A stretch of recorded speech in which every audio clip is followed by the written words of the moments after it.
Hello,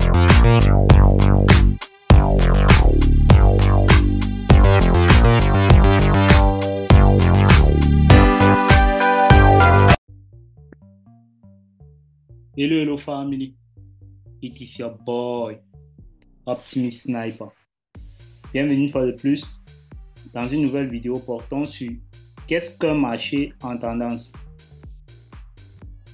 Déjà, je pense que la majorité d'entre vous ici, vous savez ce que c'est qu'un marché en tendance, mais je vais vous donner un peu certains petits détails, d'accord, qui peuvent vous aider à repérer facilement lorsqu'un marché se trouve en tendance.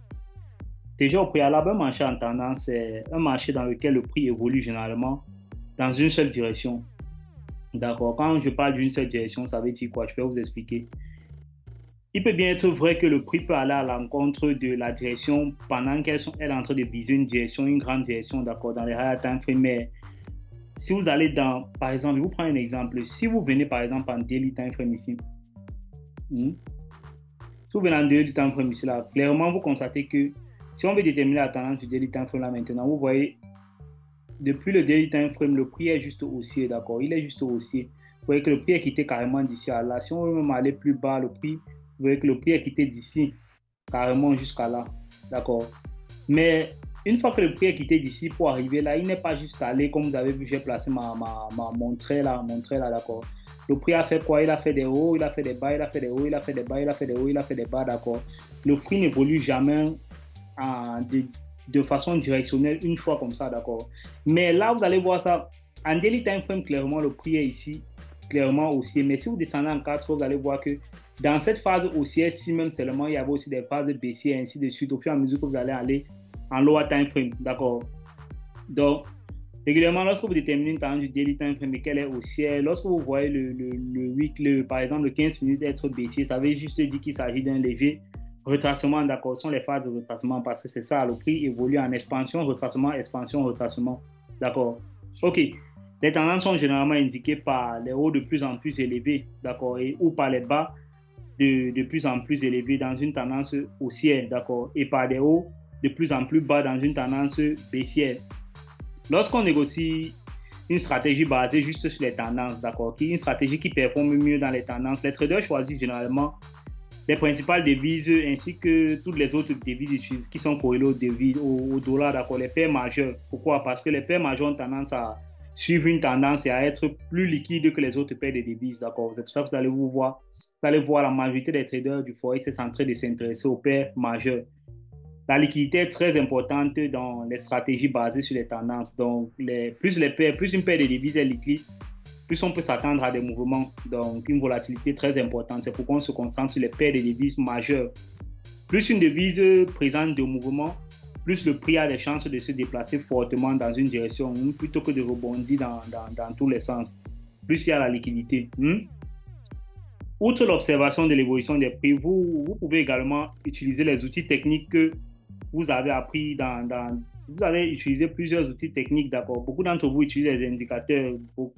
Beaucoup ont eu à faire des formations où on les a appris à utiliser les outils techniques. Vous pouvez utiliser ces outils techniques-là pour pouvoir déterminer si on est dans une tendance saine ou si on est dans un fake out, par exemple, si on est juste dans une petite tendance qui ne va pas durer un très long time frame, d'accord. Surtout en fonction du time frame que vous êtes en train de trader. Vous pouvez avoir un directional bias, une tendance aussi en daily time frame, mais vous êtes en train de trader une tendance baissière en 15 minutes. Donc, il faut que vous sachiez exactement où est-ce que cette tendance va commencer, où est-ce qu'elle va se terminer. Maintenant, il y a un bon indicateur pour déterminer ça. Moi, je ne l'utilise pas, d'accord. Vous savez déjà, je n'utilise pas les indicateurs. ADX, d'accord. Vous pouvez utiliser l'ADX d'un marché de tendance, d'accord. Une façon simple de déterminer si le marché a une tendance, dans une tendance, c'est d'utiliser l'indicateur directionnel moyen. C'est ça qu'on appelle l'indicateur directionnel moyen, c'est ça qu'on appelle en abrégé ADX, d'accord. C'est un indicateur juste qui a été développé par G. Wells Wider.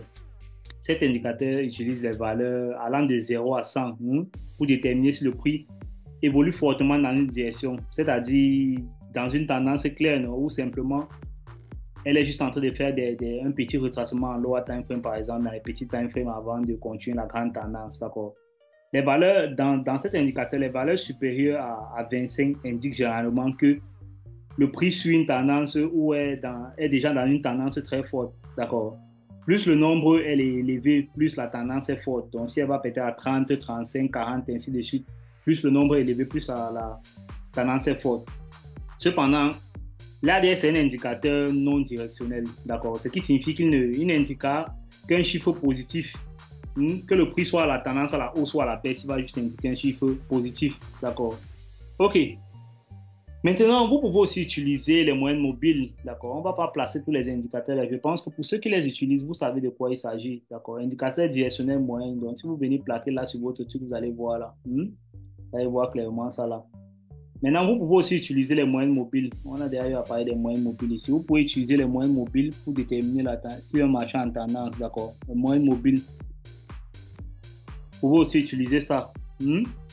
Si vous êtes fan si vous n'êtes pas fan de l'ADX, vous pouvez utiliser les moyennes mobiles très simples. Placez juste une moyenne mobile, par exemple, vous venez là, indicateur, vous placez moyenne mobile. Pour ceux qui utilisent les moyennes mobiles, vous savez comment on place ça, d'accord? Vous savez comment on travaille avec les moyennes mobiles régulièrement, vous savez tout ça. Ce que vous allez faire, c'est quoi? Vous allez placer une moyenne mobile simple de cette période, d'accord? Vous allez encore placer une moyenne mobile de 20 périodes et une moyenne mobile de 65 périodes sur un graphique. Ensuite, vous allez juste attendre. Là, ce sont les coordonnées. C'est un procédé, d'accord, pour pouvoir déterminer une tendance. Ensuite, vous allez juste attendre que les trois moyennes mobiles se compriment ensemble et commencent à s'étaler.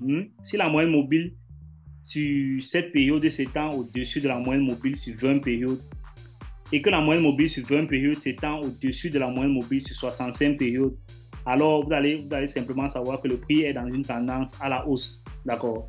En revanche, si la moyenne mobile sur cette période s'étend en dessous de la moyenne mobile sur 20 périodes et que la moyenne mobile sur 20 périodes est en dessous de la moyenne mobile sur 65 périodes, alors le prix est dans une baisse. D'accord? C'est comme ça que vous allez déterminer si le prix est dans une baisse ou dans une hausse. Pour ceux qui utilisent les moyennes mobiles, vous savez clairement de quoi ils sont en train de parler. D'accord? On va parler dans les détails de tout ça. Maintenant, pour d'autres personnes, vous pouvez utiliser les bandes de Bollinger. D'accord? Si je supprime la moyenne mobile là, la moyenne mobile là, elle est où? Si je supprime la moyenne mobile là, vous pouvez aussi utiliser les bandes de Bollinger. Vous pouvez aussi utiliser ça, vous mettez ça sur vos graphiques là, vous allez voir là, tout ça, ça a apparu là. Ok, c'est un outil utilisé pour les stratégies de range band, d'accord. Quand vous êtes en train de trader un range régulièrement, les rejets sur le haut des ranges et sur les bas, on peut également utiliser ça pour découvrir si le marché est en tendance, d'accord. Nous parlons de bandes de Bollinger ou simplement les bandes, d'accord. Vous savez comment on appelle ça. Une chose que vous devez savoir sur les tendances, c'est qu'elles sont pas assez rares, elles sont assez rares dans le marché. Quand je parle d'assez rares, ça veut dire que quoi? Le marché ne va jamais aller de façon directionnelle pour longtemps, pour un très grand temps. Ça, vous suivez. Quand je dis de façon directionnelle, ça veut dire que le marché ne sera jamais être en train de monter comme ça là pour toujours. À un certain moment donné, il va toujours venir retracer d'abord. D'accord? Donc, les tendances qui sont très longues là, directionnelles, d'un seul sens, ça ne dure pas très longtemps. On va dégager, on va retracer, on va dégager, on va retracer. D'accord? Contrairement à ce qu'on pourrait penser, que les prix varient généralement que les prix sont toujours en tendance à 80 ou à 90% des fois. Non. C'est pas ça. D'accord. Dans le grand time frame, dans les grands time frame, en monthly time frame, vous pouvez avoir, ça peut paraître juste dans un seul sens. D'accord. Même regardez même là, si vous regardez même en monthly time frame, vous voyez qu'on n'est pas juste en un sens. D'accord. On est toujours en train de dégager, descendre, ainsi de suite. D'accord. On va pas juste être en train de faire toute une grande tendance, dégager sans jamais retracer. D'accord. Donc, si le prix s'écarte, si vous voulez déterminer une tendance en fait avec les moyennes, avec les bandes de Bollinger, ce que vous allez faire, c'est quoi? Vous allez juste faire ceci. Les bandes de Bollinger contiennent en fait la formule de l'écart type. C'est pourquoi on se sert de ça pour déterminer la tendance, d'accord? Mais ne vous inquiétez pas, vous n'avez pas à vous soucier de savoir ce que c'est l'écart type. Vous calculez, vous pensez déjà que vous allez calculer. Non, vous n'allez pas calculer ça. Voici comment on va utiliser les bandes de Bollinger pour déterminer une tendance. Ok. Ne prêtez pas trop attention à l'aspect théorique, d'accord, que je suis en train de parler. Pour ceux qui utilisent les bandes de Bollinger, vous saurez exactement de quoi je suis en train de parler. Vous allez juste placer la bande de Bollinger avec un écart type de 1, d'accord, et une autre bande de Bollinger avec un écart type de 2. vous verrez, vous verrez les trois ensembles de zones de prix. Premièrement, on a la zone de vente, on a la zone d'achat et on a la zone de consolidation, d'accord, la no man's zone, no man's land, zone de consolidation. Dans la zone de vente, en fait, c'est la zone située entre les deux bandes inférieures des bandes des cas type 1 et des cas type 2. Ici, là, vous devez garder à l'esprit que le prix doit clôturer dans les bandes pour être considéré comme la zone de vente, d'accord. La zone d'achat, par contre, c'est une zone située entre deux bandes supérieures. Les bandes, la première bande et la deuxième bande. Comme pour la zone de vente, le prix doit clôturer dans les deux bandes pour être considéré comme zone d'achat, d'accord. Donc, la zone située entre les bandes des cas type est une zone dans laquelle le marché a du mal à trouver une direction. C'est la zone de consolidation, c'est ça qu'on appelle régulièrement zone de consolidation. Le prix va clôturer dans cette zone si le prix est vraiment dans cette zone de consolidation. La direction du prix est pratiquement incertaine en ce moment-là. Donc, avec les bandes de Bollinger, vous pouvez facilement avoir des confirmations visuelles d'une tendance. D'abord, pour ceux qui savent les utiliser, les tendances à la baisse peuvent être confirmées lorsque le prix est dans la zone de vente et les tendances à la hausse peuvent être confirmées lorsque le prix est dans la zone d'achat. D'accord. Donc, je pense que c'est très clair. Pour ceux qui ont l'habitude d'utiliser les bandes de Bollinger, vous allez trouver plusieurs astuces sur ça. D'accord. Vous allez comprendre exactement de quoi j'étais en train de parler. Moi, particulièrement encore, moi, je n'utilise pas ça. D'accord. Donc, j'ai pas assez d'expérience pour ça. C'est pourquoi je n'essaye pas d'aller dans les graphiques, essayer de vous parler proprement dit des bandes de Bollinger parce que je n'ai jamais utilisé ça. Et je ne veux pas faire de miracle. Je ne veux pas être en train de vous parler en profondeur de quelque chose que je ne maîtrise pas. D'accord. Là, je reste superficiel parce que c'est ce que je connais. Actuellement, ce que je suis en train de vous partager, c'est ce que je connais. Donc, je ne vais pas aller plus que ça. OK, pour ceux qui ont des questions concernant les différents indicateurs, vous pouvez laisser en commentaire. Je vais faire quelques recherches pour vous. Si vous n'avez pas de questions, je pense que chacun de vous sait déjà ce que c'est qu'un marché en tendance. D'accord. Un marché en tendance, clairement dit, si on veut résumer ça, avant de savoir comment déterminer, c'est un marché juste qui est en train de créer des hauts de plus en plus hauts si c'est une tendance haussière et des bas de plus en plus bas si c'est une tendance baissière. D'accord. Le prix va être en train de créer les hauts de plus en plus hauts comme ça. Voilà un marché en tendance. Voilà ce qu'on appelle un marché en tendance. D'accord. Pour une tendance haussière et le prix va être en train de créer des bas de plus en plus bas pour une tendance baissière. C'est ça qu'on appelle un marché en tendance. Par contre, un marché en consolidation, quand il n'est pas en tendance, c'est qu'il sera ceci. D'accord. Voilà les trois phases du marché qu'on peut détecter. On peut détecter un marché en tendance haussière, en tendance baissière ou en consolidation.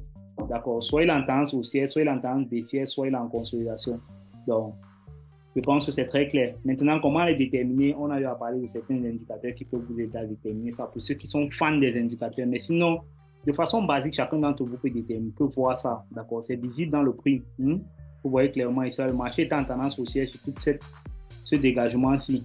Clairement, on a formé un lot ici, on est venu le casser, on a formé un lot ici, on est venu former un high, on a formé un low, on est parti former un high, on a formé un low, on est parti former un high, on a formé un low. Vous voyez à ce moment-ci, on est parti former un léger high ici, et mais là, on est venu casser. Là, clairement, on a déjà un reversal. Donc, on voit une tendance à la hausse, et clairement, là, on est en train de commencer à former une petite tendance à la baisse. D'accord? Donc, c'est clair, je pense que tout le monde peut faire ça. C'est aussi facile que prendre bonjour, surtout dans les débuts du trading. Si vous n'arrivez pas à faire ça, je ne vois pas autre chose que vous allez faire. La première des choses, déterminer que le marché se trouve dans quelle tendance. OK, on va clôturer cette leçon comme ça. It was your mentor, Optimist Sniper.